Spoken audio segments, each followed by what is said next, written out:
It's a warm spring day in Vancouver. Residents soak up the sun in English Bay, enjoying every moment before it dissolves into rain. But for one woman, being able to sink her feet into the sand on this day is a luxury she doesn't take for granted. 7 years ago, she was diagnosed with breast cancer.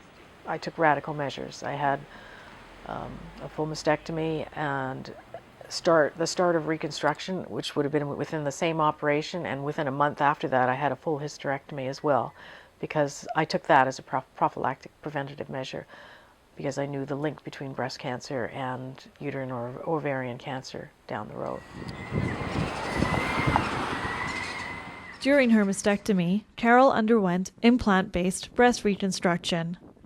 In the same surgery that her breasts were removed, a tissue expander was placed under her pectoral muscle and slowly inflated over several months to stretch out the tissue.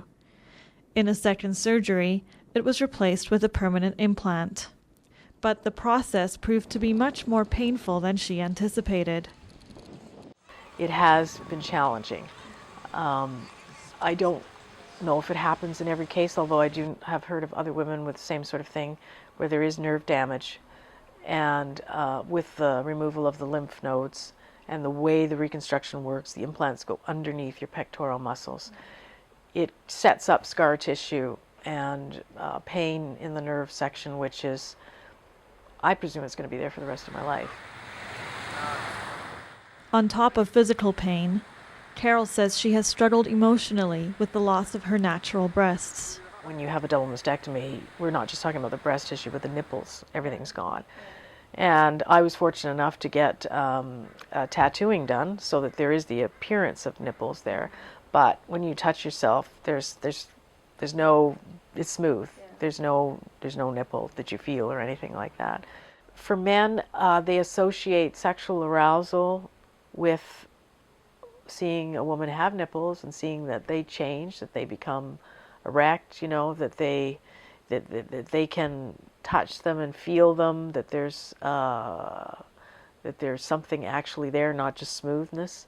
I think that is so much ingrained in part of Western view of sensuality and lovemaking that, to be honest with you, I think for a man, when that's gone, it's hard for them to feel any attraction.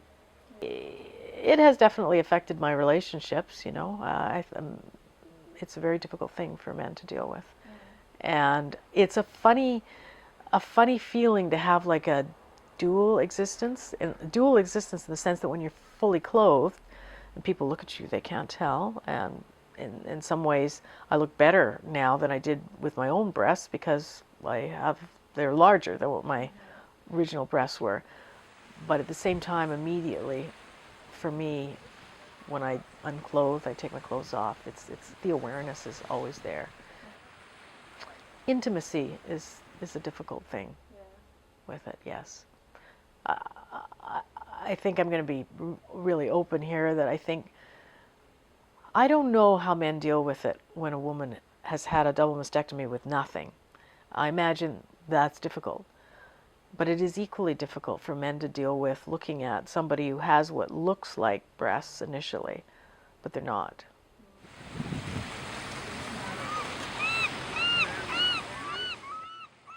At the same time, Carol was dealing with the loss of a relationship.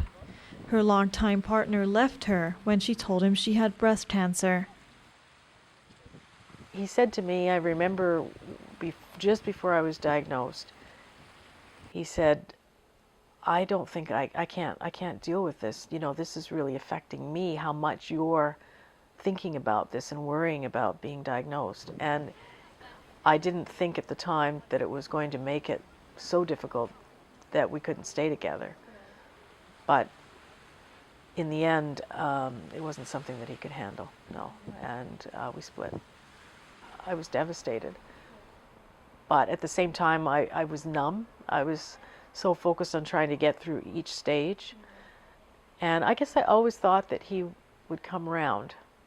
And that's why a year or so later, when it was obvious that that wasn't going to happen, he wasn't going to come around, that's when I really started to feel abandonment.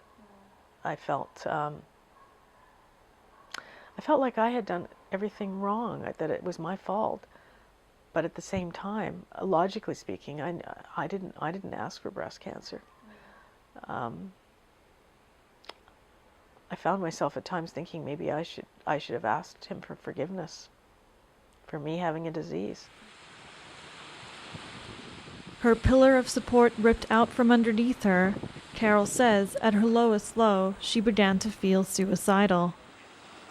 When I talk about possibly taking my own life, again, it's complex. It's not just because I would have such a hard time dealing with the loss of breasts. It's because of who I am based on my background, that adding the layer of dealing with not having breasts and looking at every day, coming from the place that I come from with issues of self-confidence, self-esteem, and adding that layer, that could be the camel or the straw that breaks the camel's back for someone like me.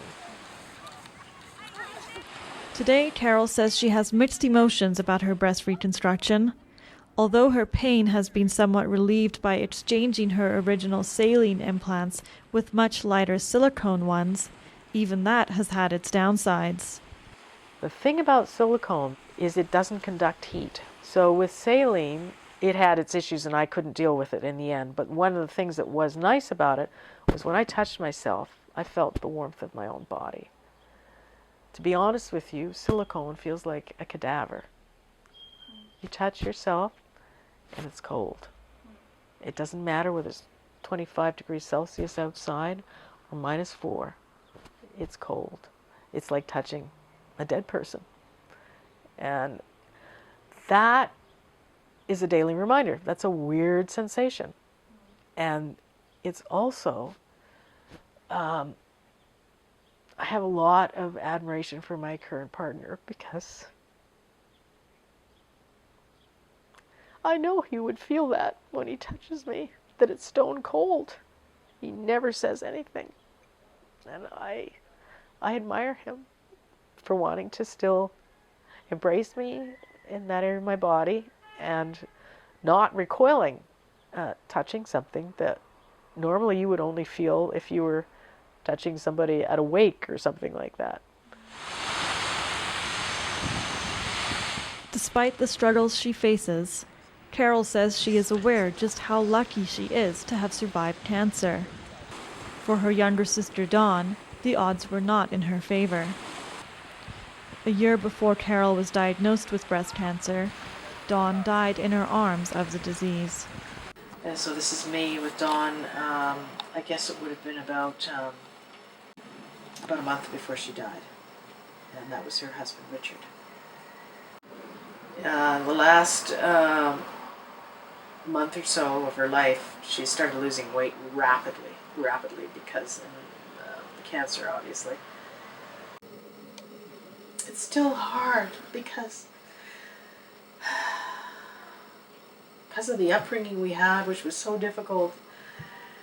And in a strange way, we were closer then when she was dying than we'd ever been before, because I needed to support her and she wanted my support, and I wanted to give her love, and strength, which she hadn't had a lot of her life. And when I look back at this photo, I see that I gave it to her.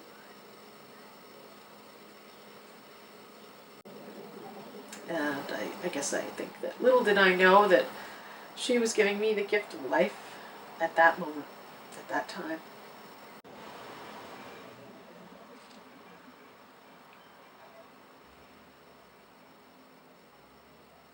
For Post Media News, I'm Tundi Fletcher.